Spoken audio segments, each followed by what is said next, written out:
another episode of Tap Outs and Touchdowns.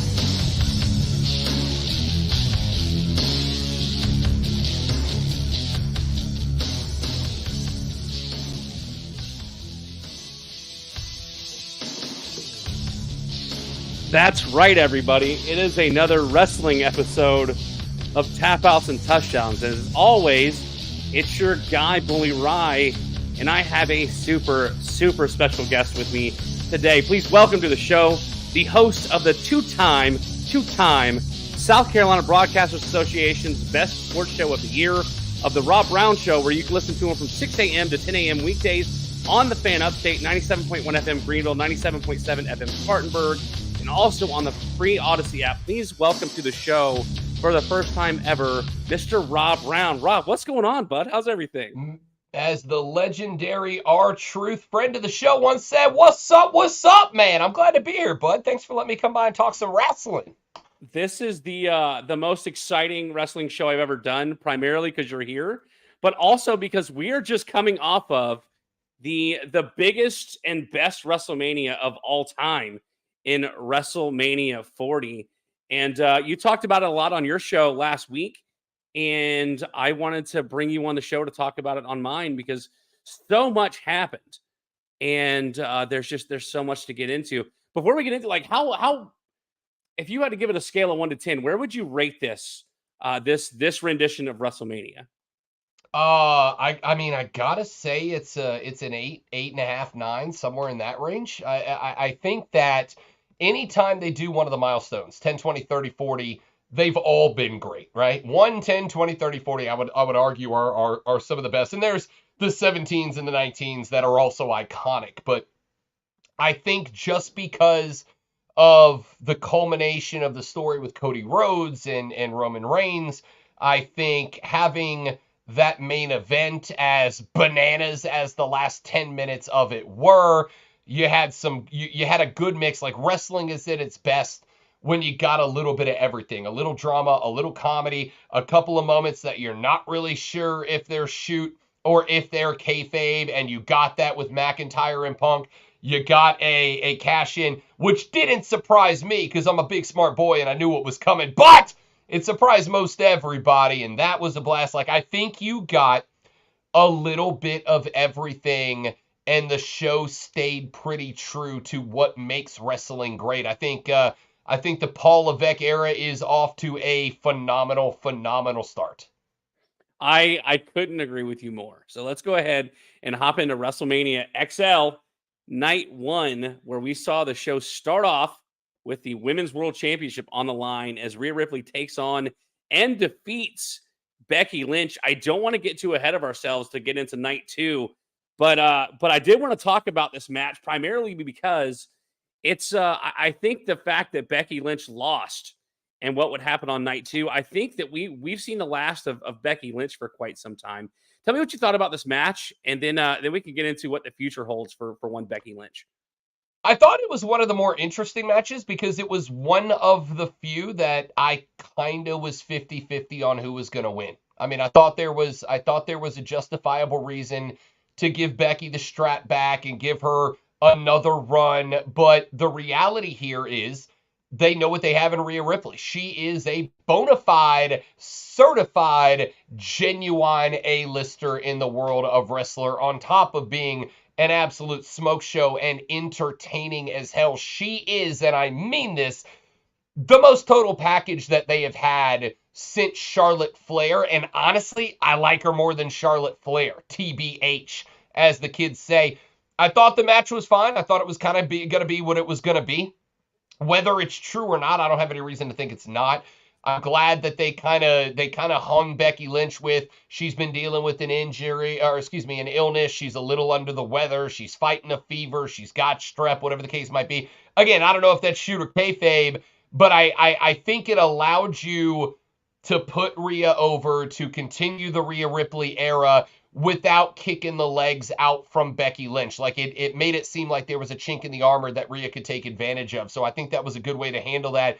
I agree. I think we get a little bit of a break from Becky, and I think it makes sense with her and Seth having the opportunity to go away together for a little while, look after their kid, do real adult things. I thought it was a good way to give her some time away from screen. I thought the match was fine. I thought it was good. I thought they put in good work. I thought they let Becky have control of the match enough that it was, it wasn't necessarily 50-50, but for a few minutes there, you thought maybe there was a little doubt. I thought overall it was pretty good. Yeah, listen, I wasn't a huge fan of Rhea Ripley as she came over from NXT to the main roster. I thought that she needed some work in the ring. I thought she was fine on the mic. I thought she had the right look, the right attitude. But obviously, when you saw her come over to the Judgment Day, there was that added attitude, that added persona that maybe she was kind of missing on the main roster. And so she's just grown stronger and stronger. And after she won the title at last WrestleMania, I'm not sure if you would have been able to really think or really put into thought how long she would hold this championship. Like there's going to be a bunch of people in line for this title.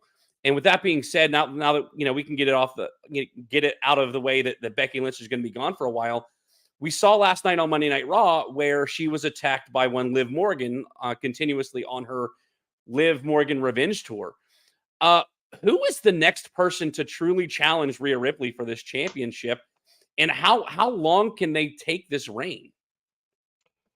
I almost think you kind of have to answer that it's Liv Morgan at this point. Liv was a fan favorite for a little while. She had I don't know if you remember this or if you were there, she had a massive gaffe when she was here in Greenville as the champ one time, and I think that kind of cooled WWE off on her. I think she's taken the time to go develop, to get a little bit better. And I would not be shocked to see her get another opportunity to make a run. I like Liv. I don't think Liv's in the stratosphere of Rhea Ripley right now. I honestly think Rhea Ripley could have a Roman Reigns-esque run as the women's division champion. I think that you have given I think you've given Bayley her belt on the other side, so I think she's settled for right now. Really, the only name that I think you would look at and go, that's a legitimate, believable contender is probably Jade Cargill right now. She's got the look, she's got the physique. The problem with Jade is very similar to what it was when she was with AEW, which is she's a great talker, she's got an incredible look. I still think she's got a lot of in-ring work that she needs to clean up before we're really ready to put her there. So I would not be shocked to see a very long program with Jade Cargill working along with Bianca Belair to kind of sharpen her up and put her in that area. And once she gets to that spot, 100% Jade Cargill is likely the next in line for Rhea Ripley. Yeah, listen, last year they talked about like what dream matches that we wanted to see with one Rhea Ripley. And the name Bianca Belair came up. And I think a lot of people expected it last year's WrestleMania at 39 for Rhea to go and take on Jade Cargill as one of those like powerhouse versus powerhouse women's championships. But to your point, like Jade Cargill coming onto the scene, she's got some in-ring work still to do. She got a squash victory last night. We'll talk about that here in a minute when we get to their tag team match. But she got a squash win last night on Monday Night Raw. Yeah, I still think with the brand draft coming up in a couple of weeks, I would still love to see Rhea Ripley get her match with Bianca Belair. I think that they would be tremendous together in the ring. If it wasn't Jade Cargill to dethrone her, I would love to see it be Bianca Belair, and then maybe Jade could go and win the SmackDown title or the WWE Women's title, I should say, from Bayley. Let's move on in the card here. The next matchup on this card was surprising to me. Was your 6-pack ladder match for the tag team championships. I love that you and Lonzo talked about this on your show, that you had Miz and Truth winning the tag titles. There was an Easter egg that was dropped on Monday Night Raw a week ago yesterday, that the idea that you had to grab both titles from high above the ring in order for the match to be over with. So it was sort of understood that they were finally going to split the tag team titles at WrestleMania, and they did, with A-Town Down Under taking the SmackDown tag team titles and the Awesome Truth winning the Raw tag titles. Rob, do you think this was the right time and the right way to separate these tag titles? I do, as long as we're going to keep doing the 2 shows, 2 brands, 2 titles, both directions thing, then I think it was a solid time. I love Grayson Waller, just so we're clear, before I go where I'm going with this. I love Grayson Waller. I think he is very solid. I think he has progressed immensely since he got brought up to the main roster. I'm not a huge fan of the Waller Experience talk show. I don't think he's quite got the chops like The Miz does, like Kevin Owens does to handle that. But I think as an in-ring heel, he's done a good job. Austin Theory, I think, has everything he needs to be a star. I think he just needed a bit of a boost, and this gives it to him. So I actually don't have a huge problem with them taking their half of the belts like they did. And on top of that, if you're going to give it to R-Truth and Miz, by the way, R-Truth was on the Rob Brown Show a couple of weeks ago. I would like to point out once again that the Rob Brown Show bump is real, because we bumped Gunther, we bumped Chris Statlander, we bumped every wrestler that's come on to either have a reign or have an incredible reign with the belt that they already had, and now R-Truth gets added to that collection. R-Truth has had such a renaissance, such a revival. Putting the strap on him while he is white hot with the fans was absolutely the right decision. To do it in a way that he gets to go out there with Miz, who plays off of him so exceptionally well, is great. But in order to do that, you got to have the other straps on heels. And unfortunately, nobody else in that match outside of Judgment Day, which I think there's a reason, and I'm sure we'll get to it, that you took the belts off of Judgment Day. You got to put them on heels on the other side, and Waller and Theory were it. I think it's a great opportunity for a brass ring moment for A-Town Down Under. I also think it's a great opportunity because, again, wrestling needs comedy. Wrestling needs funny. But much like you can get people to invest by being an absolute chicken you-know-what heel with Dom, we invest in characters that we love their comedy. R-Truth is one of them, and now you build up the other side. So I think it's a fantastic way to handle it. And listen, I know I'm sitting here going, oh, this is good, this is good, this is good. I'll be critical when it's time. There's some spots on the card I'm gonna be a jerk about. You will never, ever find me bad talking my legend Ron R-Truth killings. I love it. Real quick, shout out to Joseph Priestley, who's in the chat. This serves as a reminder, if you're just joining us, we're here with Rob Brown of the Rob Brown Show on the Fan Upstate, talking WrestleMania 40. Whether you're listening on Facebook, YouTube, or X, leave a comment and join the conversation with us. Listen, this was the right time for me to split the tag titles. We've been waiting for it for a while. Now, all I need for them is to bring us some new belts. Get rid of the quarter-looking center plates. They were pennies prior to that. Give us some really good, authentic, nice-looking tag team title belts to go along with this new tag team title split. So yeah, I love who they put the titles on. Now we just need to get new tag belts to go along with it.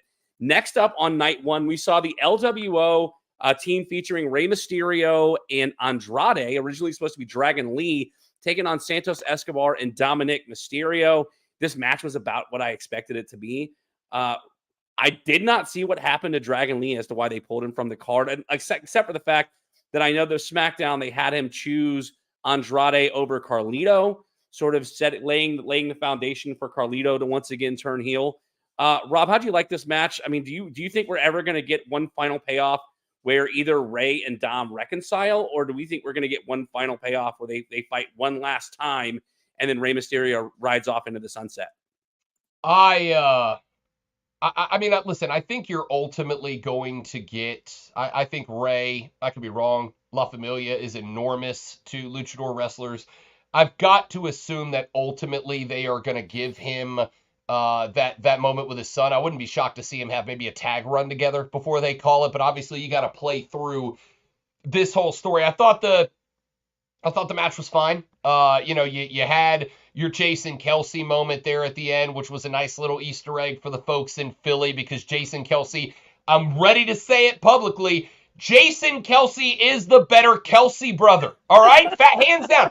I know Travis has got Tay-Tay, and good on Travis for outkicking the coverage to go date the world's most famous woman. My man, I respect that.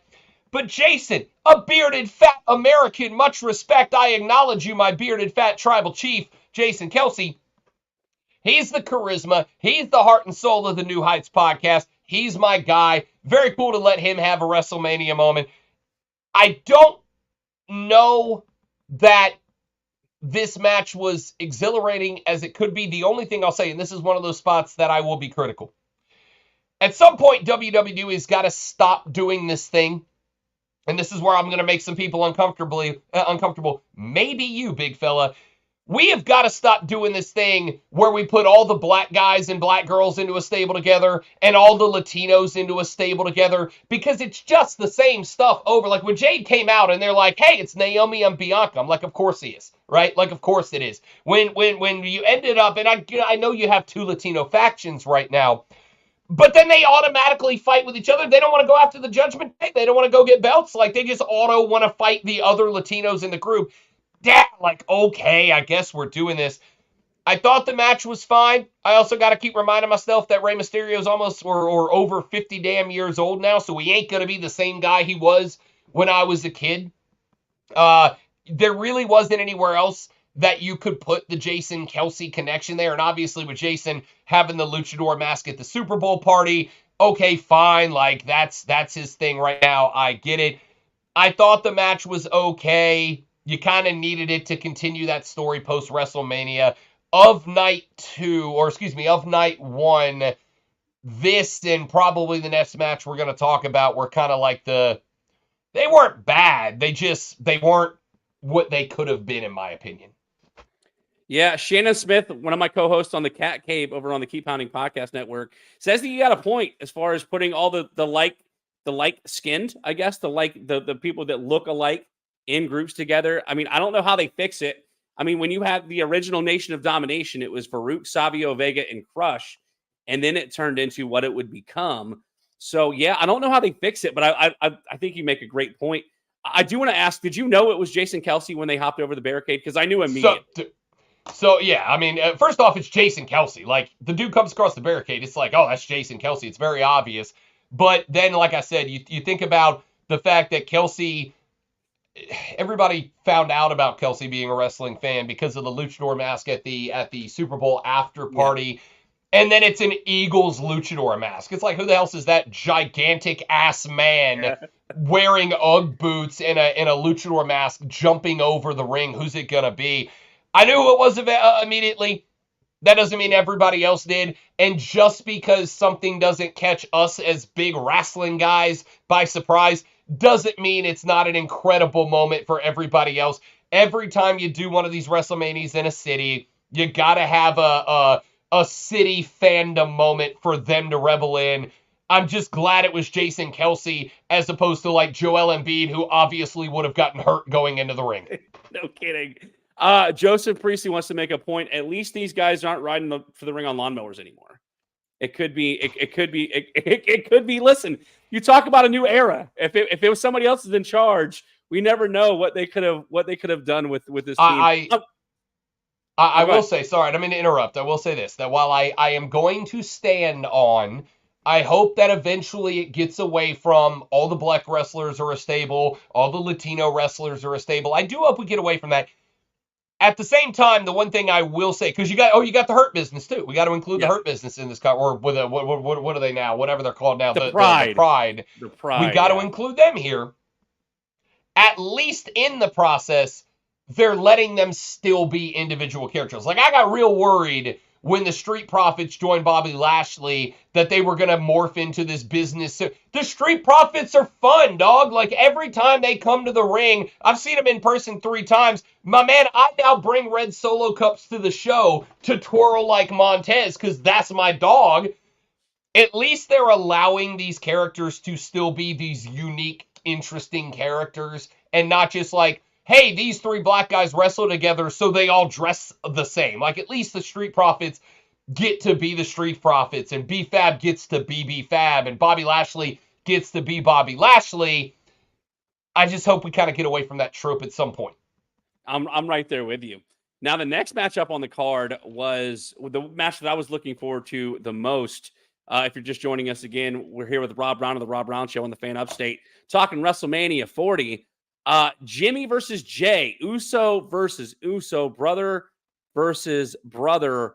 I really had high hopes for this match. I thought of the 2 nights that this match could be the one to steal the show. And I don't want to say that I was disappointed because, as you said about the LWO versus Escobar and Dominic, this is a fine match. It left me wanting more. Rob, what say you about the showdown we finally get? The third brother versus brother match here at WrestleMania 40. So I'm first off, I'm going to agree with all that. In fact, I'll go one step further. I was disappointed a little bit. Now, the question mark is it my fault I was disappointed, or was it the Usos' fault that I was disappointed? And here's why. We've heard the interviews from Jimmy and Jay for years that their dream was to square off with each other at WrestleMania. That's been the goal the whole time. They've always wanted that match, and they got that match, and they got that match in a story that mostly made sense for them to face each other at WrestleMania, right? Like there's still some questions about why it is that Jimmy fell under Roman's spell again. Like I was all in on the story when Jimmy cost Jay the title shot, that he was doing it as a way to separate Jay from Roman, and he was biting the bullet so Jay could go do better. But then why didn't he leave once Jay moved over on a different show, right? Why didn't he go as he could have left and been like, no, I'm out. I don't acknowledge anymore. So there were elements. I love the Bloodline story from beginning until this past Sunday. I was all in on the Bloodline story. That's the one thing that, like, it didn't really click to me why Jimmy was making the decisions he was making. But when we spent this long waiting for Uso v. Uso, and when they told me it's our dream, it's our dream, it's our dream, it turned into, with all due respect, and as an AEW guy, it turned into a Young Bucks super kick spot fest. Right? Like, it was just you. As soon as one guy stood, you're like, super kick, bow, super. It was like playing my little nephew in a wrestling game. Once he figures out that B kicks, he just B, and he spams. Yes. Yeah, he just spams the kick button. Like, that's what this match turned into.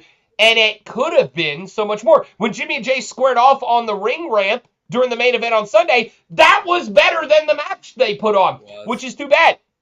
I grew up in Pensacola, Florida, which is where Jimmy and Jay and Roman and that whole group grew up and learned their wrestling. I grew up fans of the Usos. I was a Uso fan when they were doing the haka in the face paint on opposite sides of the face. I am a huge Uso guy. So I don't know if that match was a letdown because Jimmy and Jay underperformed in what was supposed to be you think if it was their dream match, they would have put on the match of a lifetime, and this is something they would have been rehearsing for months and months and months, or if it was a good match, but my hopes and expectations were so high that they were going to put on an all-timer that I worked myself into a shoot, brother, if that makes sense. Yeah, we set ourselves up for more than what we got. Like, we had unrealistic expectations because we wanted this to be the greatest wrestling match we've ever seen. And we just didn't quite get it. Maybe we get it again. We don't know. There are rumors that there are new members of the Bloodline coming. And so we don't know where this storyline goes from here.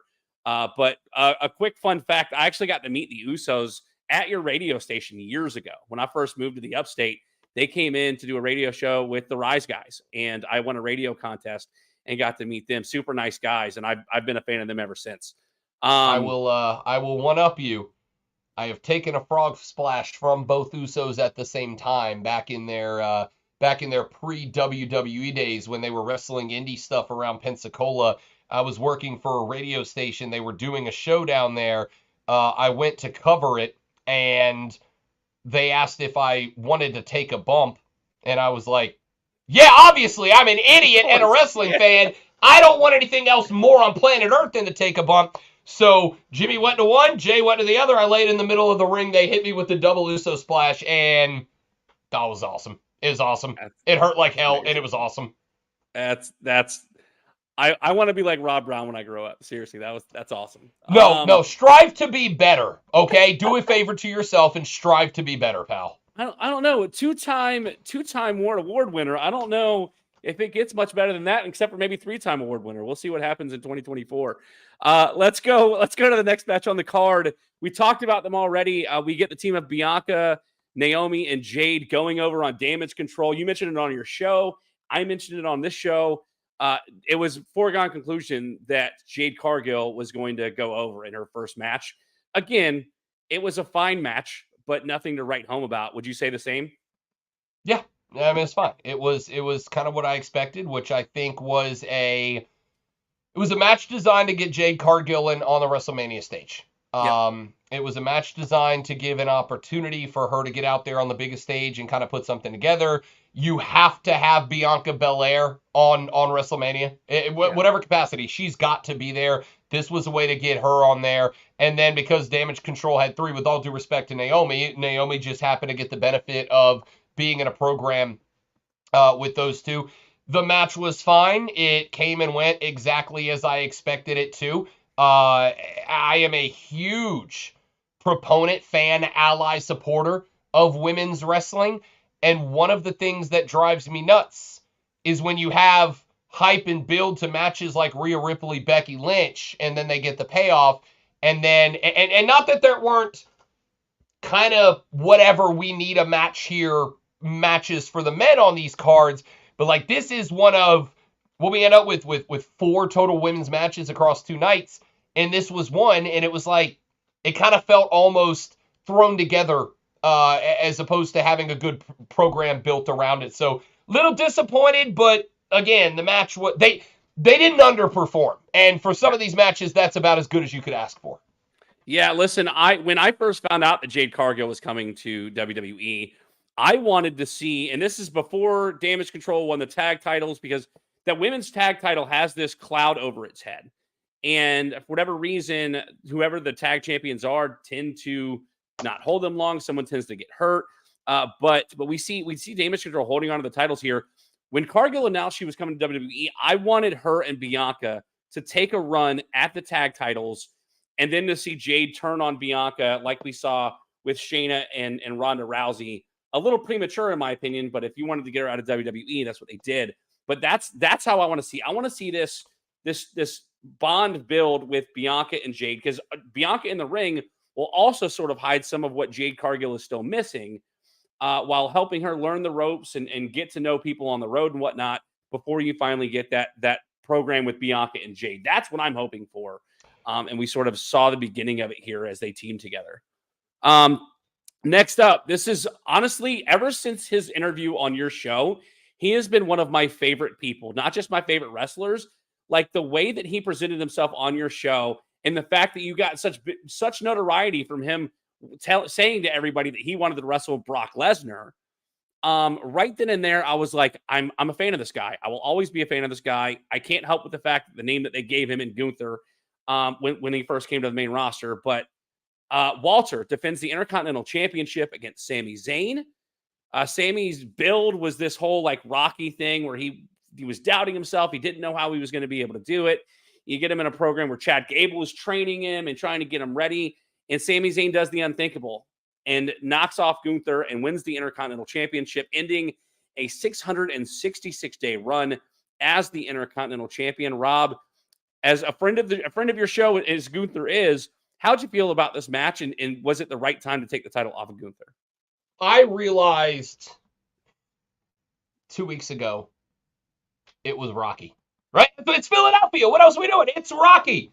Sami Zayn was Rocky. Gunther was Ivan Drago, or whatever bad guy you want to pick. Chad Gable was Mick, right? Like they even brought Sammy's wife for the Adrian, I did it moment that they got to share. It literally was the Rocky movie, and I'm mad at myself because on the show, Lonzo and I did our prediction. I got every match on the card right except this one. Not only every single match, I got the cash-in correct. I got the run-ins correct. I got everything right because, again, big smart boy. And the only reason I picked Gunther is because of him being a friend of the show. Okay? Well, that's not true. There's one more reason, which is WWE's about to go on a European tour. They're going to end up in Germany, right next to his home country of Austria. I assume they would want him to walk in as a champ. I think this is maybe an opportunity for them to give him like a mini face turn before they take him over there. So when he goes home, he is a baby face to that crowd. And this is the direction they go. It also sets you up with a Sami Zayn Chad Gable feud, which I'm all in for the record. I was willing to sacrifice one loss on the card to pick friend of the show Gunther. Let me tell you guys this real quick, backside information. nicest wrestler I have ever met, and that's not a short list, okay? I've met some incredibly nice guys. When he opened the door, first off, pardon my French, he a big-ass boy, as Gardner Minshew would say, all right? He a big fella. He opened the door. He reached out to shake my hand before I could shake his. He introduced himself to me before I could introduce myself to him. Anytime that you have a wrestler come on, the company, whether it's AEW or WWE, whoever, they give you just like a quick little rundown of like, okay, these are the things you can talk about. Please don't mention these things, right? Like they asked us not to, when we had R-Truth on, they asked us not to mention him being a previous TNA champion and the first black champion of that company. They're like, we know it's big, but we want to focus on WWE. Whatever. That's all well and good because they're doing it for promotion just like we are. When I had my conversation with Gunther, he was so obnoxiously polite that I almost didn't know how to handle the interview, right? Like, you will notice, you've listened to the show. Of course. Just about every wrestler that we've had on, whether it's R-Truth or Matt Hardy or who else? Darby Allin or any of these guys and gals, it's always mostly shoot, but like with some sprinkled kayfabe on top to promote the show that they're doing. He was the one guy that it was a 100% out of kayfabe interview because I couldn't even pretend to be in conflict with this guy. That's how incredible he was. He will forever be on Rob Brown's Mount Rushmore of favorite wrestling dudes and interviews. He was spectacular. So I picked him for sentimental reasons. I think he is absolutely, as far as I'm concerned, and maybe this is recency bias, and maybe this is just because he was so kind when he came into the studio that day. As far as I'm concerned, he's the greatest Intercontinental Champion of all time, and I will stay with that. Sorry, Honky Tonk Man. Take a back seat, son. We are all Walter/Gunther fans in this house. Yeah, I would have told Honky Tonk to take a back seat a long time ago. Anyway, I'm right there with you. Gunther's the best Intercontinental Champion of all time. I think you mentioned going to Germany. I think he might have a shot to regain the Intercontinental Championship, but even more so than that, my thought process is that they needed, like, some people could argue that you didn't with Warrior Hogan. What was it, WrestleMania 7, whatever it was, where you could have the Intercontinental Champion contend for the world title. And I didn't think you needed that here. And getting the title off of Gunther will propel him into a program for the world championship somewhere down the line, whether he goes to SmackDown, whether he stays on Raw, whatever the case is. And that's what I'm here for. Because if there's one person on the roster that hasn't gotten that push at the main title that I think would benefit not only himself, but the company, I think it's Gunther. And so I am 100% all in on Gunther going forward. We have reached the main event of night one, the biggest main event in WrestleMania history, and that includes night two, in my opinion, where you got to see the Bloodline, the team of Roman Reigns and The Rock, taking on Cody Rhodes and Seth Rollins. The results of this match would set up Bloodline rules for night two, as the Bloodline would go over The Rock hitting a people's elbow on Cody Rhodes, and the seeds of doubt were set in as The Rock goes over here. But you said you picked all these matches on your show, and so you sort of predicted everything that was going to happen. Did that take away from what this match was, in your opinion? When you go watch a James Bond movie, you go in roughly 100% sure that James Bond is going to win, correct? Like, that's how movies work. And yet, James Bond movies are freaking awesome. Doesn't matter the actor, doesn't matter the era. Every James Bond movie is awesome. Some are better than others, but they're all awesome. And yet, I enjoy them all, even knowing that James Bond's going to win every time. This is a fight that I have had with the great one, Lonzo, on the show many times, because he's a guy that goes, well, if I know how it's going to end, it kind of Nah, it doesn't. A wonderful story, even if predictable, is still a wonderful story as long as the story is wonderful, right? Like, that's how I've always felt about it. If the story is compelling, then the story is compelling even if you know how it's going to end. I knew exactly how this match was going to end. There was never a doubt in my mind this match was going to end. You don't pimp the concept of Bloodline rules for 2 damn months to then not have a Bloodline rules match, right? Like, we all knew how it was going to go, and we knew how it was going to go in the way that it was how it was going to go, and it was still fine. I think you allowed Rock enough breathing room to still be good while not burdening him with trying to carry a full match for the first time in, a decade or whatever it's been. I think you did it in a way that Cody and Seth looked good in a loss for their next night, but also it made Seth vulnerable the next night, right? Like, all of a sudden, you're in that match and you're thinking about Seth facing Drew to open the next night's show. Like, you're like, oh, good Lord, is he thinking, like, is it? And so it increased the stakes for Cody and Seth, not just for Cody's opportunity to win the main event the next night, but for Seth to maintain his belt. And at some point, like, I'll tell you the one thing that I kept thinking during this match was everybody talked about Seth turning on Cody as a possibility. There was one point I thought about that in the match. There was one point where I went, does there come a point where Seth Rollins looks at Cody and goes, if I keep fighting, I'm going to lose tomorrow night and it's not worth it, and leave Cody out there alone for a handicap? And the fact that that was in there made it just unpredictable enough that even though I knew the outcome, I didn't know what path we were going to go to get there. And that's what made that match good to me. Again, I enjoyed it. Was it the greatest tag match of all time? Absolutely not. But this was never about the match. This was about the stakes for night number 2, where all the cameras were going to be pointed. And I think they told a compelling story, even if the match wasn't amazing. Yeah, my my football show co-host, Banker Bill, asked that question on Facebook a few days ago about how do you feel about when you can predict the finish of a match? Does it take away? And he says, coming from a non-true wrestling fan, he thought you put it up perfectly.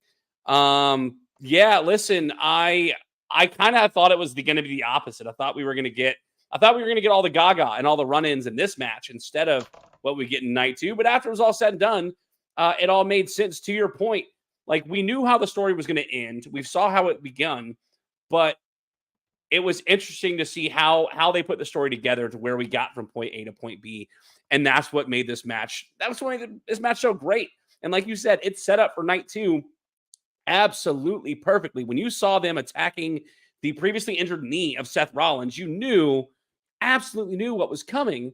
And so it was interesting to see what would come on night 2, which we have actually reached WrestleMania 40 night 2. And the match, the night starts off with none other than Seth Rollins defending the World Heavyweight Championship against Drew McIntyre. You get Drew McIntyre with the bagpipes coming in like he's coming in from Braveheart. And then you get Seth Rollins coming in like he's coming through Mardi Gras. And just the spectacle of WrestleMania and these two entrances was just absolutely phenomenal.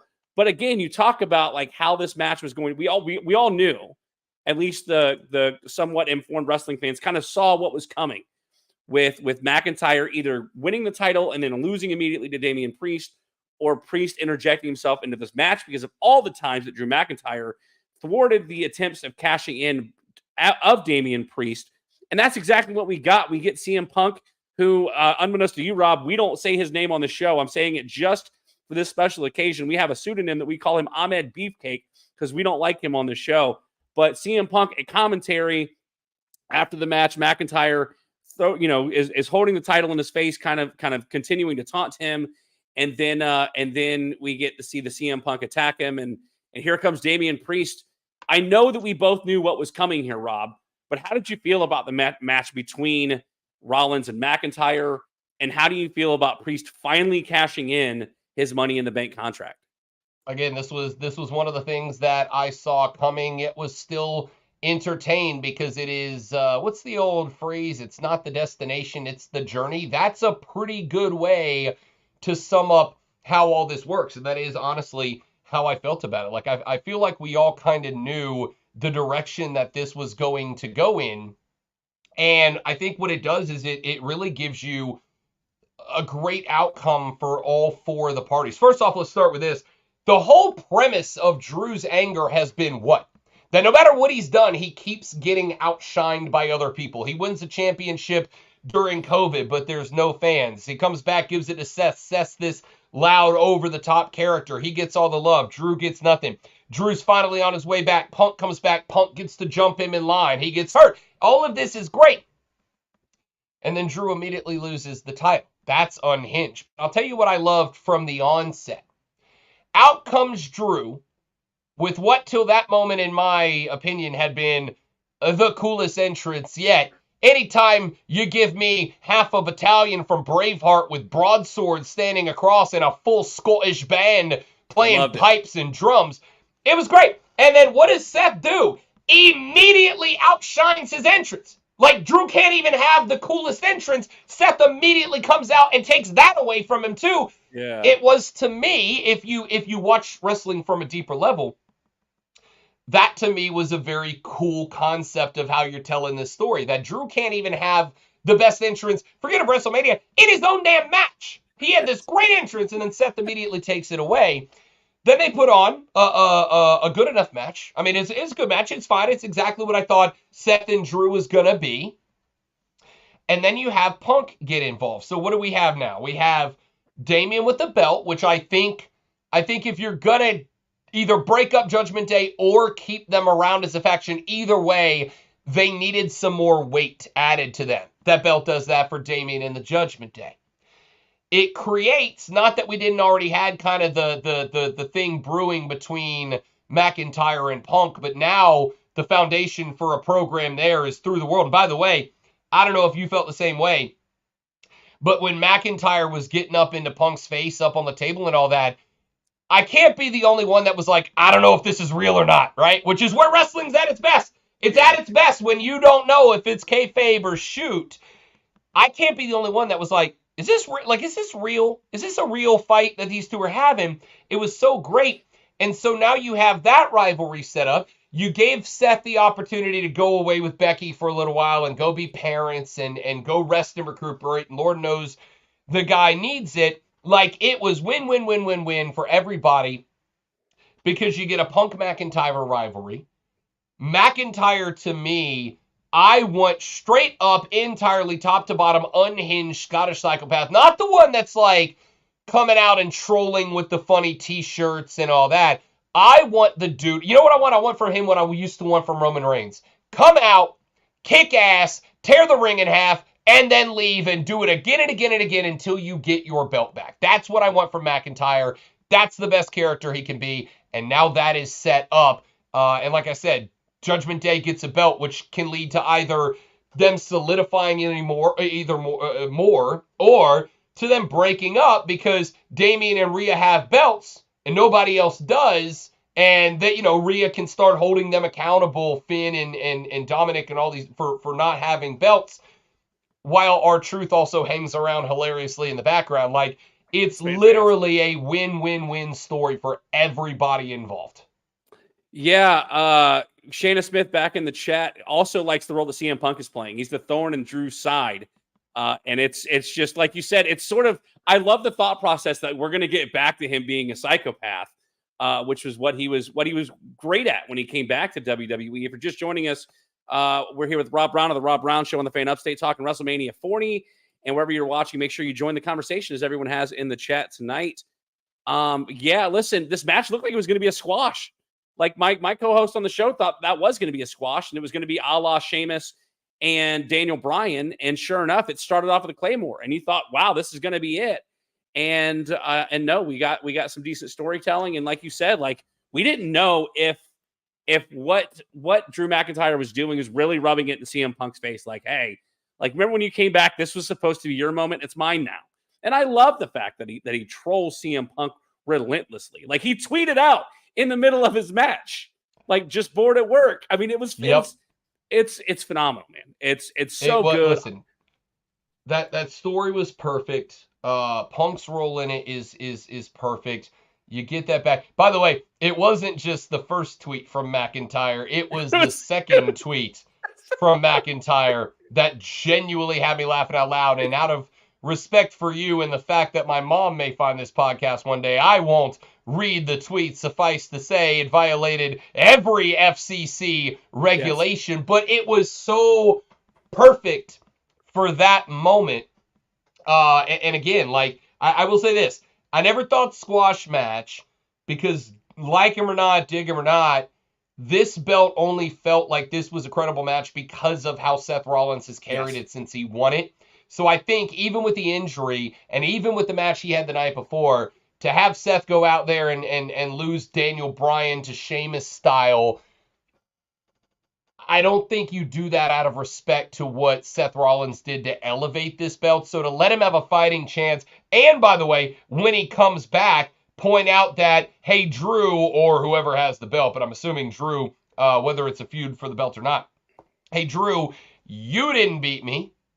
Dwayne The Rock Johnson and Roman Reigns beat my ass, and you got what was left, and I still took you to the limit. Now, all of a sudden, that feud's right there when he comes back, too. So I think they booked it real well.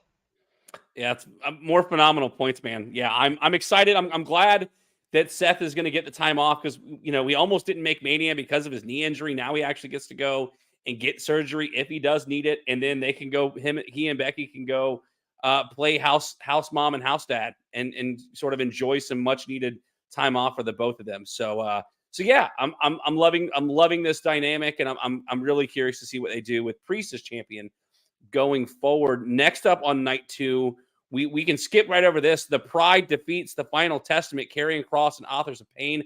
I'm a huge AOP guy, but I'm not sure. Like, it's one of those things that, like, yeah, it's fun. They're getting them used and utilized over on SmackDown, but I don't know where they take them from here.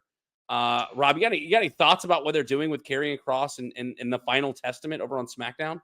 Yeah, I mean, look, I think Karrion Kross can wrestle, and I will never complain when Scarlett is on my television. That is one thing I can tell you for certain. But I'm with you. Like, I don't get it. And I'm not saying that you have to, and I don't think you should ever. This is something Bray Wyatt was so good at. I think wrestling's boring when they come out and they just punch you in the face with, here's the story. Here's what we're doing, right? I think it's fine to tell a story where you get some details. This is one of the things I loved under Triple H is when you're watching Raw and SmackDown, you can't sit there with your phone in your hand and just listen anymore, because there's details in the background, right? There's details in the background about things that are happening. I go back to the night that Rock beat Cody Rhodes' ass by his bus. Well, you remember Drew came out to help the bloodline in that moment, but about 3 seconds before that, completely unrelated promo taking place in the back. And way off in the distance in the background are Paul Heyman and Drew McIntyre having a discussion with each other. And then Drew comes, like, they're telling stories that have all these details and not punch you in the face. I'm not saying I need to be punched in the face with a story, but, like, you gotta give me something. I'm glad Paul Ellering's back. I will every day of the week take Scarlett Bordeaux on my television, but, like, why? What are we doing? Yes. You're just being weird. Like, being weird is not a character trait. You got to have a reason to be weird, and I don't know what theirs is. I feel like they're Wish.com Judgment Day. I feel like that's what they are. They want to be this mysterious, like, dark group, but, like, they don't do anything mysterious or dark outside of just beating up people. Like, at least, yeah, like Scarlett, yeah, like Scarlett has some smoke sometimes, and that's it, right? Like, she's now. I will even give you this. When Karrion Kross and Scarlett showed up on the main roster and they were doing the thing with the hourglass and the tarot cards and all that, I was in for that. Like, okay, that's in it. Like, Scarlett's kind of like the witchy one behind the scenes pulling the strings, and Karrion Kross is. And don't tell me you're not good with the supernatural powers, because for God's sake, we just had 77,000 people cheer the crap out of the Undertaker for 13 seconds of action. That was cool. And then you brought him back, and it's like, I don't know if he's supposed to be scary supernatural power Karrion Kross, or like cool motorcycle guy Karrion Kross, or like I sleep with that lady, so I'm cool Karrion. Like, I don't know what the character's supposed to be. And because I don't know what he is, I don't know how Ellering and AOP fit with him, other than we really like black clothing, but like so does everybody. So that's not really a gimmick, my guy. Yeah, I'm interested to see maybe that storyline kind of takes off after the draft and they get them more involved because it felt like this rivalry was just thrown together so that you could put this match at WrestleMania. Like that's all there was to it. And again, the pride going over as to be sort of expected here. The next match on the card, if you talk about Jay and Jimmy stealing the show, this is another match that I thought could steal the show as LA Knight, takes on AJ Styles. I need no, right. Do it again and do it right. LA Knight. Yeah. Yeah. Here we There it go. is. Thank you. LA Knight, you mentioned on your show, they sort of like I think they pushed him to the top too quick. He took off, he got a shot at the title, and they had to sort of bring him back down so they could build him back up. And AJ Styles could wrestle with a mop and make the mop look good. And so I thought this is the perfect pairing of these two. We talk about storytelling. They did some great stuff where LA Knight showed up at AJ Styles' house. The cops were involved. Like really good build to this. And we finally get LA Knight going over on AJ Styles. What are your thoughts on where LA Knight goes from here? I know we've got all new champions all over the place, but where do we see LA Knight go from here? Let's start with two things. Number one, Montez deserves to be a legendary wrestler to back us up one. Now to bring us back forward another one, okay? Because that guy's incredible. And no disrespect to anybody else involved in that match, but that guy is a superstar in the making. Yeah.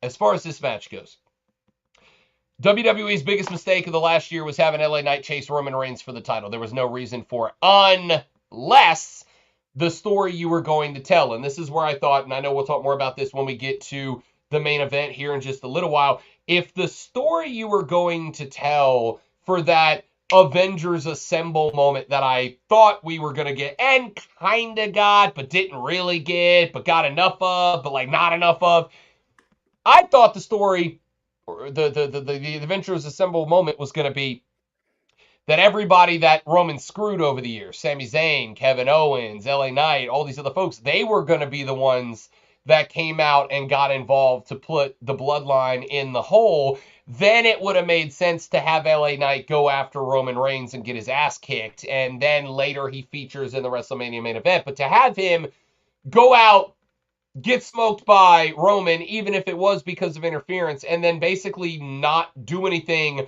but become a Slim Jim spokesman for the next 2.5, 3 months. I didn't really get it when LA Knight was arguably, not definitively, but arguably the most organically over with the crowd wrestler dating back to Daniel Bryan at WrestleMania 30. Okay? LA Knight is one of very few wrestlers on the planet that can stand on a ring post and just point in the air and 70,000 people will say a word back at him, right? There's not many other guys that can do that. Stone Cold can get people to say what, but he's got to give them the cadence and LA Knight's just got to point 3 times and everybody pops, right? Like that's how over that guy was. So I didn't understand that. I thought it cooled him off, probably unjustifiably, but I'm also a big fan. Lonzo can't stand him. I don't get it. I don't understand. I think he's phenomenal. That's probably the Ohio State Lonzo. That's probably the Ohio State attitude. That's it. Yeah. That's Poor guy. Nobody's perfect. I thought to have him against AJ Styles was a good pairing because you're right. AJ Styles could put me in the ring and make me look like a superstar, and I'm just a fat old out of shape guy, and he could wrestle me and make me look clean.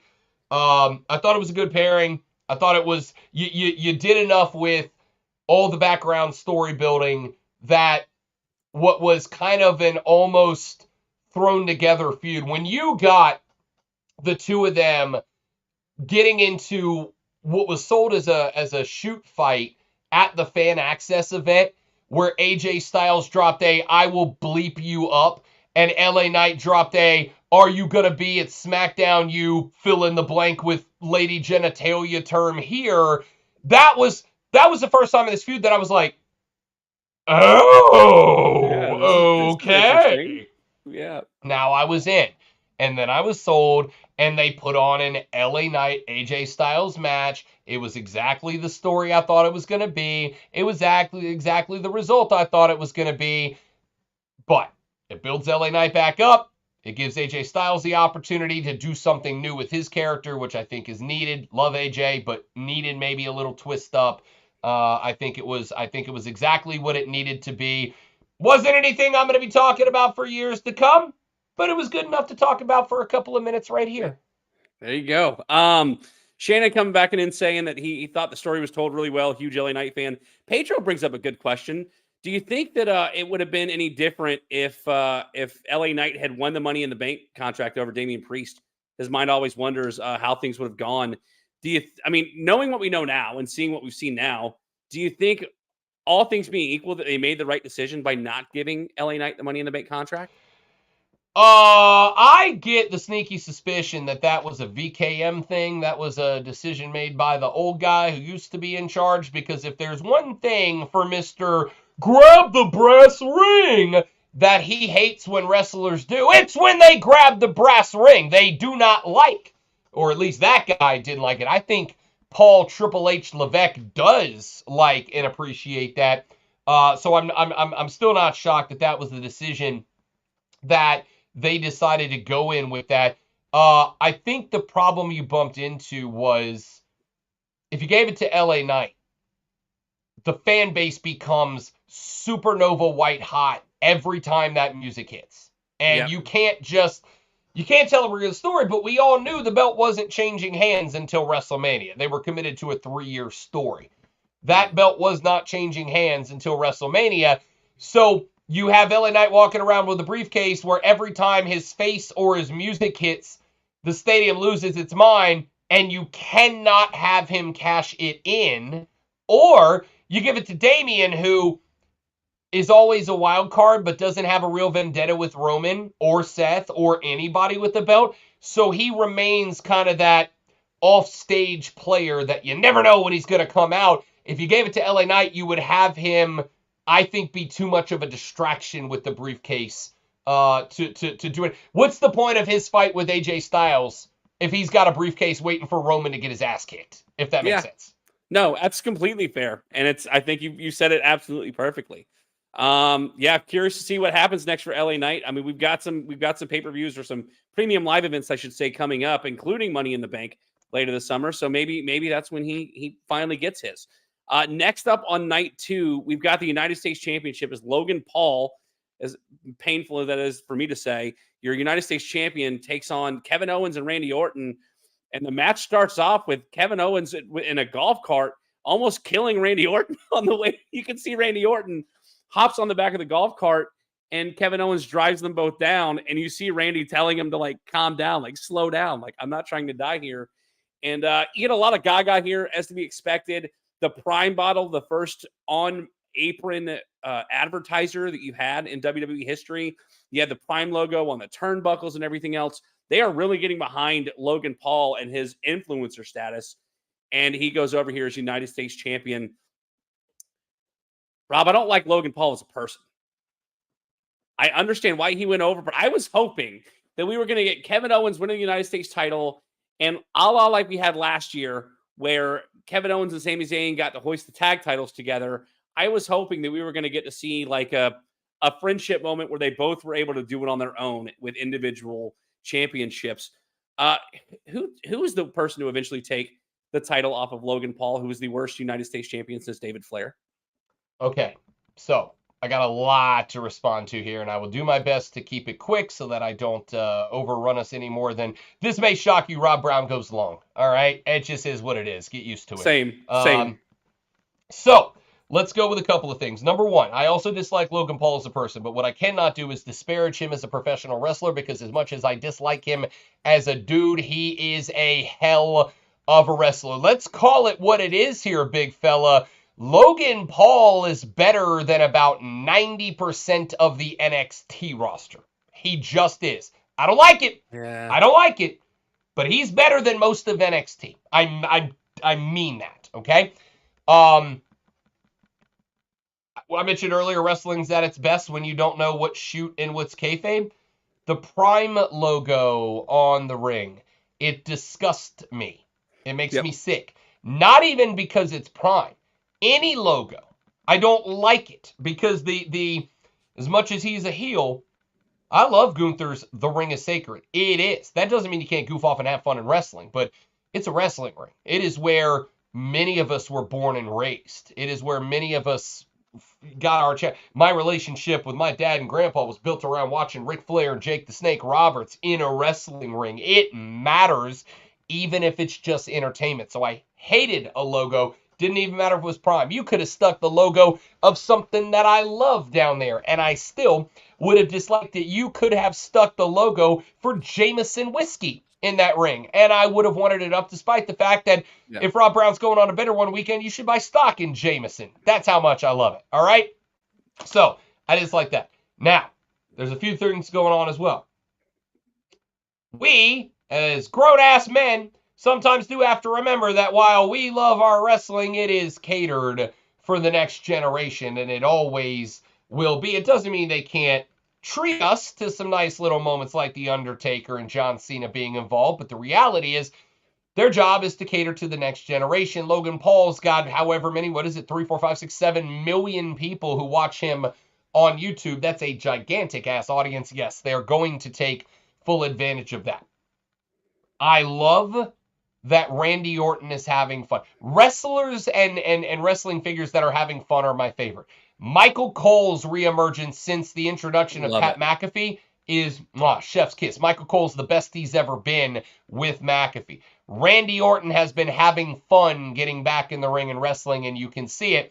And Kevin Owens is just a fat wrestling fan who happened to figure out how to wrestle and get the ticket punched. I love KO, because if KO can do it, so can I. Damn it, I can't. I am way past too old now, but I could have done it years ago if Kevin Owens can do it. I don't know if you saw it a while back. There was a dark match with Kevin Owens, Cody Rhodes, and Randy Orton, where the faces won, and Randy picked up Cody Rhodes on his shoulder, and KO walked over to him and gave him the thumbs up, and then turned his wrist. And you could see Cody's face light up, and then Kevin's like, no, I'm playing. And this is off camera. Dark matches are the best thing in the world because the wrestlers just get to have fun, right? Yes. Kevin turns to the camera, and you can see him laughing his ass off because he knows what he just did and how everybody was like, oh, and we all, because he's a wrestling fan, for God's sake. And this is true, tell the best stories as wrestlers. I thought the way that they transitioned from buddy cops arc, Randy Orton and KO, to two guys who made the realization that, yeah, we came in here to kick Logan's ass together, but one of us has to win. I thought they told that story really well. As far as I'm concerned, this match was better than it had any right to be. I loved every second of this match. Of all the matches that nobody is calling one of the best parts of the weekend, this was one of the best parts of the weekend to me. No, I don't disagree with you at all. I think, like you said, Randy Orton was not always the guy who was just having fun. I think Riddle, of all people, Matt Riddle, sort of opened up Randy Orton to be able to have fun on screen again. And then Kevin Owens, like, even when he was a bad guy, he was fun to watch. Like, even as the angriest heel, there was something about him that always had you like crack a smile. And so I'm a huge fan. You talk about big guys with beards, you're speaking my language. Always trust a fat guy when he's recommending food to try. And if Kevin Owens ever tells me something that I need to go eat, I'm listening to him. Huge fan of Kevin Owens. Like I said, I'm curious to know who's going to be the guy to take it off of Logan Paul. I'm personally hoping it's LA Knight. You talk about the mega star at LA Knight against the mega social media star and Logan Paul. I think it's a match made in heaven. And I think it's the right way to get a title onto LA Knight and get the title off of Logan Paul. So I'll be interested to see where they go from here, considering especially, again, we've got the draft coming in a few weeks. So we don't know if Logan Paul winds up on Raw or stays over on SmackDown. So it'll be fun to watch there. The penultimate match on night 2 of WrestleMania saw the WWE Women's Championship get put up for grabs as Io Sky defended against her former leader of Damage Control, Bayley. The biggest thing that I'll say about this match is I'm surprised we didn't get more interference from Damage Control. Like, I know that they lost the 6-woman tag the night before, but I felt like this is a relatively, from what I can remember, this was a clean victory for Bayley. Like, what is the point of having a faction and being a heel faction if you're not going to try to keep the title off of your champion? Rob Brown, what say you about this Bayley finally getting her WrestleMania moment and now she's done everything in WWE now as she wins the women's championship here on WrestleMania? There is ordinarily and traditionally a way around this, which is you have the wrestler pull the old, I want to do this on my own. I want to prove to me or to the crowd or to her or to him or whoever, or to my mom, to the fans, that I'm good enough to do this by myself, right? I don't recall having gotten that from Damage Control. So I agree with you. Why would they spend 3 weeks beating the crap out of Bayley week in and week out, only to then not do that when the belt's actually on the line? You were doing everything you could to prevent her from making it to WrestleMania, but then she makes it to WrestleMania and you let it, like you just let it happen. Like I agree with you. I didn't get that, but the premise of letting it play out the way it did make sense, because to me, Bayley's one of the girls that, as far as I'm concerned, absolutely deserves her moment. She deserved a WrestleMania win. She deserved a WrestleMania championship win. She deserved this moment with going over Damage Control finally. And on top of that, Io Sky once again proved why she is one of the best female wrestlers on planet Earth right now. She was incredible in this. I really like this match. Like I said, I'm a proponent and an ally for female wrestlers. I thought this match showed how good, how compelling, how entertaining it can be. I thought it was good. I thought it was well told. I thought it was well put together. The only thing I didn't like it was I didn't understand why they had Bayley come out on the shoulders of the 4 dude. Like, first off, why is Bayley Egyptian? All right, I didn't really understand all that. If you wanted to present her as like an Egyptian goddess, I get that. But like, why is she just on? I made a tweet. I made the joke about how clearly the conversation backstage was, sorry, baby, we spent all the money on the Prime mat, so we don't have enough for a chariot. We're just going to have the boys carry you. Hop up. Like, that's kind of how that whole thing felt. But by the way, Io Sky's entrance and the Tron is dope as hell. All right, like, it just looks like a nightclub rave. It was dope as hell. But I thought and she walks through the ring like she's drunk too. She walks like she's absolutely, I love it. Just absolutely trashed. Yeah, I'm with you. I love everything about it. I enjoy this match. I thought this match was good. Again, I don't think it's necessarily a championship match that we are going to be talking about for years and years down the road, but I think it was a good WrestleMania championship match. Here's the only thing I care about. Come back, Side Pony Bayley. Come back, Hug Life Bayley. I miss you. Bring the wacky, wavy, inflatable arm flailing tube. Yep. Bring them back. I'm right there with you. Back, Side Pony Bayley. I'm begging you, Bayley. Do it. The two things I'll mention. One is that Bayley had some of the best interest music in all of wrestling, and they gave her new music on this night, so that was sort of disappointing.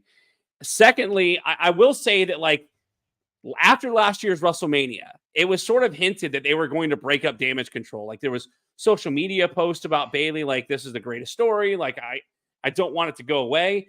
And they somehow stretched it out for an entire year for her to get to this WrestleMania. And that's honestly what I thoroughly enjoyed more than anything, is that a year ago, she thought that it was all going to come crashing down. And instead they stretched it out and got what they got here. And that to me, you talk about a payoff. That's a payoff if you've ever seen one. Rob, we have reached it. We are at the main event of night 2, the biggest main event of all time, as Roman Reigns puts his 1,316-day title streak on the line. Good for 4th all time against the man who's been trying to finish his story for 3 years, the son of a plumber, the American Nightmare, Cody Rhodes. And boy, my wrestling show co-host would say this, boy howdy, did we get a lot of stuff in this match. You mentioned we got involvement from Jimmy and Jey Uso. We saw Solo Sikoa, the likes of John Cena. Then obviously you're going to get the quote unquote people's champion. I say quote unquote because he's got the title to prove it now. And The Rock, which everybody expected him to come out. I'll tell you the one thing, spoiler alert, if you haven't seen it, Cody does go over, as everyone expects him to do. But the one thing that I was most disappointed about in this match, and I don't know why we didn't get him, but when The Rock came out and was getting ready to lay it the smack it down with his Mama Rhodes weight belt, we didn't hear glass shatter. We heard a gong, and The Undertaker made an appearance in a hooded sweatshirt and looked like black surgical gloves, if you will, to thwart the attempted attack by The Rock that would eventually lead to. We also got Seth Rollins, which was fun because you talk about storytelling. I saw something online where if something like Roman never was able to get over that betrayal because he had the opportunity to hit Cody with the chair or hit Seth with the chair, and he hit Seth in full-on Shield gear with the chair that would eventually lead to his demise. Listen, the last 10 minutes of this match was absolute chaos, and that's what I think all of us were expecting. I was genuinely disappointed that we didn't get Stone Cold here to face off with The Rock one more again at WrestleMania. Rob, how'd you feel about everything that had to go into this main event? I know it was a lot to talk about. Let me say to you something that I've been saying to wrestling fans my whole life. I say it on the show. I'll say it to you on this pod and everybody else. The number one rule of wrestling fandom to me is do not fantasy yourself into disappointment because it can be fun. Listen, I'm a creative-minded person. Not because I choose to be, but just because I'm too dumb for math and money-making talent, so I have to make things up in my head.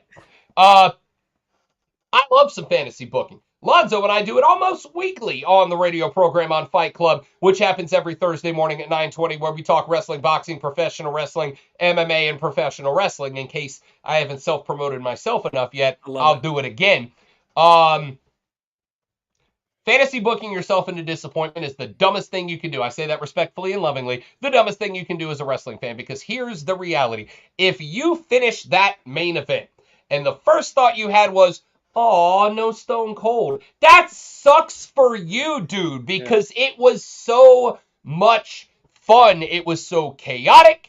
All right, you had all these different names and faces and music drops and spots, and the Usos, I think, are dead after jumping off the stage. And I mean, there was just so much going on that if you decided before the event that it was Stone Cold or you were going to be disappointed, oh yeah, that sucks. That sucks for you. I'm sorry for you, because I was on that couch right there losing my godforsaken mind every time something else happened, because I did not have it in my head that Stone Cold was coming out. In fact, I knew that nobody was. I knew the Usos were coming. I know Solo was coming. And outside of that, I'm like, who? And I knew Seth was coming. I'm like, outside of that, who's going to help IDK? My BFF Jill? Like, we'll find out. I don't know. And I'm all in for that. And I think because of that fact, it made it great. So if you went into that fantasy book that Stone Cold was going to be the guy that came out and put down The Rock, sorry, dog, that's on you a little bit. The match was amazing. It was a blast. I will say this. The Seth Rollins spot is still underappreciated. What did Seth say to Cody to trigger that team, that team mentality? I will be your shield. He was. Literally, he was the Shield. He came out in the war vest that I never understood why the Shield wore bulletproof vests in the first place, but hey, maybe wrestling got a little hard out on these streets. He came out as the Shield, and I have made the argument that in my own head, in my own fantasy booking, Seth knew exactly what he was doing. He knew he had to eat a bullet for Cody Rhodes. He knew he had to. Seth could have jumped in and clobbered Dwayne in the back of the dome with a chair, but he knew that that was not going to be what was needed in that moment. What was needed in that moment was to grab the attention of Roman Reigns. You need the apex predator locked on you so that somebody else could get around behind him and go for the kill. Seth knew, hit it in my head, because that's how stories work. Seth knew that popping Dwayne in the back of his big-ass head wasn't going to help Cody. What's he do? He takes The Rock out, but then what do you have? A still perfectly healthy Roman Reigns over in the corner to beat Cody Rhodes. He needed to take the bullet. He needed to take the shot. So far as to say, here's the thing. When Roman walked over and hit Seth with the chair, what was Seth doing? Standing facing the crowd. Why the hell is he facing the crowd? The answer was because if he was facing Roman Reigns, Roman isn't going to do anything. Roman's going to go, you're irrelevant to me. You don't matter. I got enough guys out here that can remove you. I'm staying dotted on Cody. But by turning his back while wearing Shield gear, while Roman's got a chair available, he knew he was going to click Roman back to the night that Seth Rollins turned on Roman Reigns and broke up the Shield. And Roman immediately decided that that was the shot he needed. And it opened the door for Cody Rhodes. Long-term booking, baby. I will be your Shield. He was literally the Shield. And like a Shield does, it took the bullet so that Cody could live. I thought, forget Undertaker and Cena and Solo and Jimmy and Jay and everybody else, that it could have just been that moment. Yes. And it still would have been an incredible moment in wrestling history. It's, how can you not be romantic about professional wrestling? Like, how can you not genuinely enjoy, like, I hate the thought process that these non-wrestling fans have about how do you enjoy that? It's all scripted and fake and yada, yada, yada. No, if you can enjoy a good Marvel movie, if you enjoy, like you talked about James Bond earlier, if you like a good thriller, a good action movie, even a good comedy, there's scripting to it and there's storytelling behind all of these stories. And Shannon Smith agrees that it was brilliant. I mean, this is the kind of storytelling that you look for in professional wrestling. Like, professional wrestling fans don't look at professional wrestling like a sport, at least not the ones that are old enough to know the difference. And like I helped Banker Bill to understand that when you can remove yourself from viewing it as a sport and viewing it for the entertainment that it is, and I know they would call it a sport because there's a lot of athleticism involved. And matter of fact, Banker Bill in the chat saying he even stayed after press conference. So it's one of those things like you appreciate what they're doing, not just what there's the storytelling on the mic, the storytelling in the ring, and the poetic nature of that, of what you mentioned with Seth Rollins turning his back on Roman Reigns is just, I mean, how could you do it any better, man? How could you do it? This is something that I don't think non-wrestling fans understand. When I get asked to this day, why do you, as a nearly 40-year-old man, watch wrestling? The same reason that you watch anything else, because it makes you feel something. We are human beings. There is no desire on planet Earth that any of us have more than the want to feel something. We just do. We want to feel. We want to feel love. We want to feel fear. We want to feel adrenaline. We want to feel melancholy. We want to experience the spectrum of feels. And wrestling, when it is at its best, touches every one of them. It scares you with The Undertaker. It excites you with Dwayne "The Rock" Johnson. And it sometimes it gives you this moment of full circle love, my man. And Seth laying down in that moment, by understanding that he outwitted Roman Reigns and Roman falling for it. It was smart, it was tactical, but it was also a guy who took a chair shot from a man that I, in storyline, got to imagine, even if he turned on Roman, there's always going to be that little bit of love in his heart, because without the Shield, there's no Seth Rollins. It was all of that. Every now and then, I think all of us maybe take like a brief break from wrestling. All right, I'm doing that right now. I hate to say it, and I'm sorry to say it because I love Samoa Joe, but I'm kind of breaking from AEW right now. Like, I'll circle back around and dive back in a couple of weeks when they start pushing towards Forbidden Door and all that. But I've taken a little bit of break, and it's not even like I sat around one day and went, oh, I think I'll take a break from AEW. It's just been, I got enough going on, and unfortunately, that's the product right now that I feel has to go back shelf to make more time. WrestleMania Sunday, specifically the final 10 minutes of that main event, was a love letter. It was a love letter to what this entertainment industry is. It was a love letter to all of us as fans to remind us of why we are wrestling fans. It was a love letter from this industry that, if we are all subjective and honest, or I should say objective and honest with each other, guys, it's kind of silly to be a wrestling fan. It is. It's kind of silly to watch men and women in their underpants fake beat each other up for as many as, I don't know about you, but for me, 10, 12 hours of my life a week. But there's a reason that we do it. And the end of that WrestleMania main event on Sunday was a not so gentle reminder that when it's at its best, wrestling makes you feel everything. Tell me there wasn't a moment where you thought, oh damn, they might let Roman win. Tell me there wasn't a moment when The Rock's music hit that you didn't come out of that seat, even though you knew he was going to be there. You still were like, oh, here comes the most electrifying man in sports talk entertainment. Tell me when Cena's music hit, you didn't pop at home, even if you were by yourself. Tell me when the Uso brothers were battling up the ramp and throwing themselves off a 12-foot ledge that you didn't go, oh, God! Tell me you didn't have, during the last 12 minutes of that match, every human emotion, from fear to excitement to energetic to love to hate to just the entire spectrum of human emotion.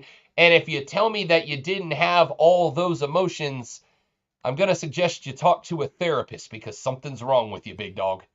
That's a phenomenal way to put it. Listen, it's WrestleMania 40 is one for the books, and I think it's arguably the best WrestleMania that we've ever seen. At least the best WrestleMania we've seen in quite some time. Rob, on this show, we have a segment that we call the curtain call, where we give our final thoughts on the show and everything in it. So my first question for our curtain call is, what's the next step for Roman Reigns? He's no longer the fourth longest reigning champion in WWE history. What's next here for the Tribal Chief? I think it plays out like this. Remember earlier when I said don't fantasy book yourself into disappointment? Here's my fantasy booking for Roman Reigns. You're welcome in advance. Here's how it plays out. Roman's going to go away for a little while. Why wouldn't he? He just got lost. Obviously, he's not going to take that well. He's going to disappear. We also know that Dwayne has to disappear for a little while. And during maybe the most awkward segment of wrestling I've seen in a long time with him and Cody in the ring last night, Dwayne pointed out that The Rock's got to go away for a little while, but it doesn't mean he's not coming back, and he doesn't mean I'm not coming back for you, Cody Rhodes. Okay, we know Dwayne's got movies filming. We know it's going to be a handful of months before he can come back. It gives Roman time to take some time off. So Roman goes away. Roman does whatever Roman's got to do. Roman shows back up one day, and he does so trying to claim the title of the Tribal Chief. But do you smell what The Rock is cooking, who comes out as the People's Champ and says to Roman, oh, no, you were the Tribal Chief. Now the Tribal Chief is the People's Champion, and we get our Rock v. Roman rundown.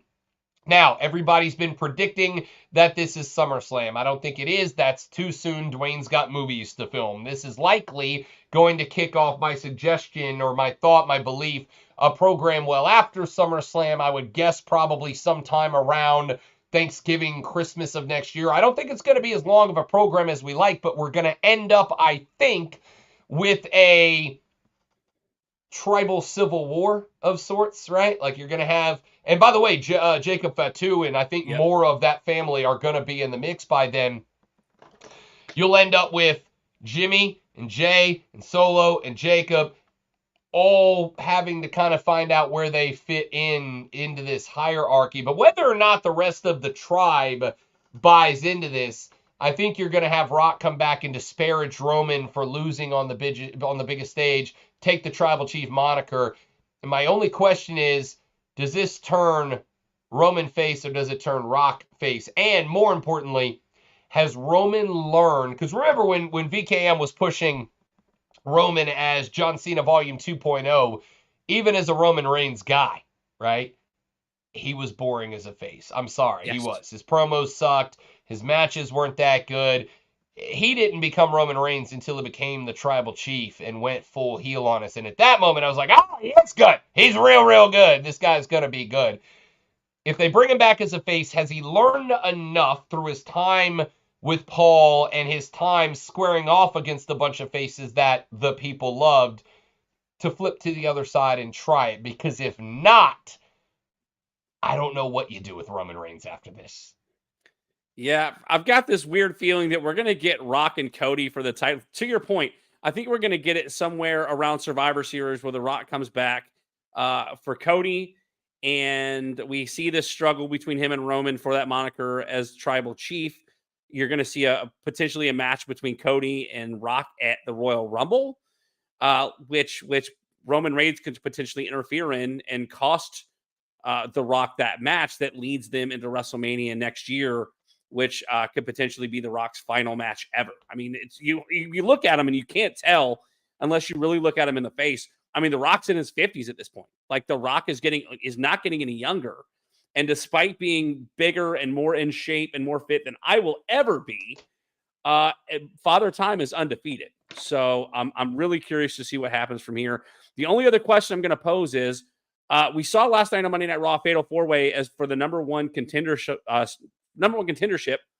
for the world title. I don't know if it's for the world title or for the WWE Championship, but Jey Uso won a Fatal 4-Way last night to win a shot, I believe, at Damian Priest. Who will be your first real challenger for Cody Rhodes? I mean, there's plenty of people that we sort of kind of pushed aside because Roman was running through everybody and nobody was left. Who do you see being the person to get the first real program to challenge Cody for his championship? I think one thing you're likely going to see, one of the things that I think you have to do, one of the things you have to do, I think, is you've got to let Cody have a bit of a ring. I'll tell you what I'm most nervous about. I'm real nervous Cody Rhodes is going to be a boring champion. Sincerely. Like, Cody Rhodes plays a fantastic underdog babyface. He plays that. You had the whole thing about him trying to make nothing roll with the American dream, baby. Make him proud and do it for his mama and all that. And all that was great. And I was all in it. As somebody who lost my dad as a young age, like, I get it, dude. Everything I do, I absolutely am trying to do to make my dad proud, for sure. I get it. I emotionally connected with that story, but he's done that now. So what's next? Like, what's the why? And you know, they did the thing last night where they showed his daughter up on the screen. They'll say, that's my why.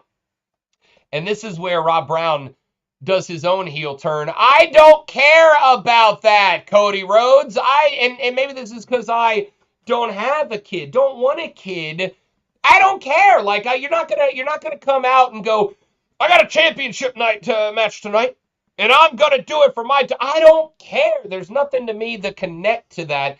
I don't know it. I'm not saying it can't be done. I'm saying I don't know how it's done. I don't know how you think that you are going to tell a compelling story with champion Cody Rhodes. I'll tell you what you have to do.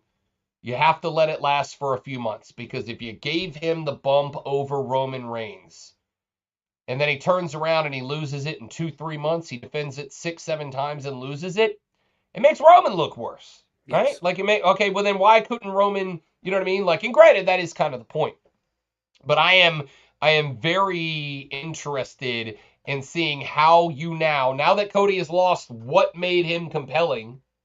How do you make him compelling? Because I got to tell you, I'm real good at this stuff. I'm a real good writer. Hey, Paul Levesque, I'm available, all right? I'll move to Stanford tomorrow. Call me. I'll give you my number in the DMs, bro. I'm real good at this. I don't know how to make Cody Rhodes compelling anymore. I don't know. And he's not like last night. Like, all right, sorry. And I know we're stretching and we're way long already, and I apologize for that. But it's all right, man. You're good. When he was cutting his first promo last night, I was bored, dog. I'm sorry to say it. I really was. I was bored. It didn't get good until The Rock came out. And even when The Rock came out, once The Rock started talking and The Rock started referring to The Rock in third person, even it got boring with The Rock involved. Do you know how difficult it is to make anything boring with The Rock involved? It's impossible to make something boring with The Rock involved, yet it was. And I get it. It was night number one. They probably hadn't really worked into the direction that they were going here. So I don't know, man. I don't know. I don't know who you bring up. I'll tell you who I'd like to see make a run at a championship one day, because I'm a huge fan, and I'm not dropping this because it needs to happen now, but because I want it to happen eventually. Braun Dam Breaker, who is a freaking freak, and I love this guy. I don't know how you make Cody Rhodes interesting. And that is what I am geared up to watch play out for the next few weeks. Because I'll tell you right now, I got nothing. And if you Yeah, just had him go over Roman, you better figure something out now. that segment went over 38 minutes from start of the show to finish without a commercial, without a match. And like you said, it dragged on. I'll tell you who I would like to see in the first program with Cody Rhodes, and it's Gunther. Not because I want Gunther to all of a sudden win the title, and not that I want to see Gunther all of a sudden look weak after losing the Intercontinental title and then losing to Cody, but the storyline is there. They faced off. They were the last two in the Royal Rumble 2023. He was one of the final four in the Royal Rumble in 2024. So they've sort of been kind of navigating around each other. And so if there's one person that's strong enough that's going to be like the villain, so to speak, for Cody Rhodes, I'm not saying in Germany, but like you talked about, somewhere down the line, I would like to see a long-term program with Cody Rhodes taking on Gunther and Imperium, primarily because I think Gunther deserves the push. Whether or not he ever wins the title from Cody is irrelevant. But you talked about making it interesting. Now that Cody's the hunted, not the hunter, now you've got to have him do like the Super Cena or the Super Seth, where you're going to put everybody against him and he's going to have to find a way to overcome. So really interesting to see how they do that with Cody. I want to agree with you, but here's the problem. With the exception of the Bloodline, Cody's been buddy-buddy with everybody, right? Yes. Like, hey, you mentioned Judgment Day, but Damian's got the belt, so are you sending out Finn Balor? What's the point of Finn Balor right now? I don't think you can feed Gunther to Cody Rhodes right now. I think Gunther is done and is doing too much. You had to have Sami Zayn reenact the movie Rocky in Philadelphia to get over Gunther, all right? Like, that's a big damn deal for Sami Zayn and for Gunther to eat that L. I don't know how you follow it up, but I'll tell you what I'm not doing. I'm not having Gunther just turn around and eat a championship L his next time out. Like, I don't think that's all right. For the record, again, friend of the show, friend of Walter, friend of Gunther, I absolutely want Gunther to have a championship belt on him. I do. I think he's got a chance to be that menacing foreign heel that we haven't seen in a very... They've tried to do some menacing heels, and they always came out as like slightly to moderately to very racist, and it was always really uncomfortable. Gunther, you can do that evil, scary foreign heel without it being a racist trope. He is genuinely an ass-kicking man from Austria who kicks the asses of all men not from Austria. And I think you can tell that story. But if you have him go out there and drop one to Cody, what do you do next with Gunther? What do you do? And for the record, I'm interested. I'm already asking the question, okay, what now? Does he chase down Damian Priest? Does he chase down Cody? You just put the straps on those guys. Are you going to have Gunther remove it at Backlash? I don't know. Yeah. Because you can't run a rematch back for Cody's belt, and you can't run a rematch back for Damian's belt unless you're going to let Drew do that, which is fine. But then what are we doing with Gunther? I don't know. So I don't know, bro. I don't know what the direction is. But what did I say earlier? Wrestling's at its best when you don't know what's going to happen. Here we are, boys. There you go. This has been one of my favorite shows, if not my favorite show about wrestling that I've ever done. Guys, if you don't know who Rob Brown is... I get my own name tag. Look at that. I'm special. You better call somebody. The Rob Brown Show. Again, he is a two-time South Carolina Broadcasters Association Best Sports Show of the Year. Find him live weekdays, 6 to 10 a.m. on the Fan Upstate, 97.1 FM, Greenville, 97.7 FM, Spartanburg. On X, you can find him at The Rob Brown Show, Facebook.com, The Rob Brown Show, and on Twitch, search The Rob Brown Show. I found him over there too. Rob, I can't tell you how much I appreciate you being here. This has been, I know we went super long. I don't care. This has been beyond fun, and I will be forever grateful for you to be in here, man. All right. Well, before I go, I do have one thing more to say. You just used the catchphrase of my tag team partners, as I don't know if you know this or not, I am a member officially and certifiably of Degeneration X and the New Age Outlaws. I once wrestled a tag team match with them, and you just dropped the, oh, you didn't know, and you hit me with, you better call somebody. No. I need you to lean into that on my way out the door, or I'm never coming back. Do it. Yo ass better call somebody. Is that better? You see how much more fun that is? You see how much more fun that is? Thank you, brother. I appreciate it. I appreciate everybody that listens to the show and lets me continue to do this dumbass job as a job. It's the best thing in the world, and I appreciate it. And Bully Rye, thanks for having me on, my man. I appreciate it. This was tremendous. I'll come back and do it again. That sounds phenomenal, guys. That's the end of the show. Remember, if you are not already doing so, go like and follow me on Facebook, facebook.com/tapouts and touchdowns, on X @tapouts and TDs, and YouTube search for @tapouts and touchdowns. Guys, we've got a brand new football show coming up tomorrow with Banker Bill. We're going to go through UFL Week 2 and so much more. Thank you once again for Rob Brown for being on the show. And we'll see you next time. For Rob Brown, it's your guy, Bully Rye. We'll see you next time right here on Tap Outs and Touchdowns. Yeah!